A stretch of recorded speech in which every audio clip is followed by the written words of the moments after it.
അപ്പോൾ ഗൈസ് പുതിയ പ്ലാൻസിലൊക്കെ നമ്മുടെ ഫാമിൽ വന്നിട്ടുണ്ട്. നമുക്ക് പ്ലാൻസ് മൊത്തം ഫുള്ളായിട്ടാണ് പോകുന്നത്. അപ്പോൾ അതുപോലെ തന്നെ നമുക്ക് പീസായിട്ടും കൊടുക്കാക്കും, ഫുൾ സെറ്റായിട്ടും കൊടുക്കാക്കും. ഇത് നമ്മുടെ ഗപ്പിക്കൊക്കെ പറ്റിയ കബൂമ്പ ടൈപ്പാണ്. ഒരു ജോഡി നമ്മുടെ കയ്യിലുണ്ട്.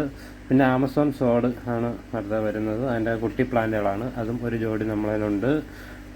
പിന്നെ എല്ലാം നല്ല അത്യാവശ്യം ഗ്രോത്തും കാര്യങ്ങളൊക്കെ കിട്ടുന്നതാണ്.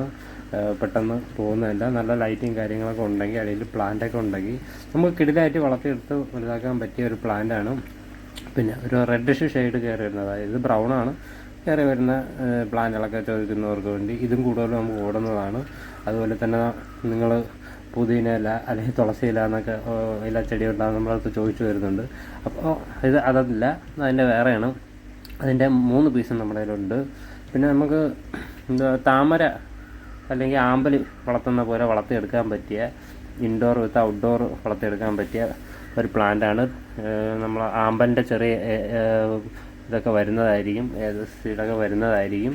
അപ്പോൾ അത് നമുക്ക് റീപ്ലാന്റ് ചെയ്തെടുക്കാക്കും. പിന്നെ റേറ്റ് കുറഞ്ഞ പ്ലാന്റ്സുകളൊക്കെ ചോദിക്കുന്നവർ കൊണ്ടിട്ട് മറ്റേ വലിയ റേറ്റ് ഉണ്ടെന്നല്ല, റേറ്റില്ല, 100 താഴെ ഉള്ളൂ അതിൻ്റെ റേറ്റും. ഇതും അതാണെങ്കിൽ തന്നെ 50 താഴേക്കേ ഉള്ളൂ റേറ്റ്. അപ്പോൾ കൂടുതൽ റേറ്റും ഡീറ്റെയിൽസും അറിയാൻ വേണ്ടി DM ചെയ്താൽ മതി. ആറ്റിങ്ങലിലാണ്, നമുക്ക് ഷിപ്പിംഗ് ഇല്ല. Okay, thank you.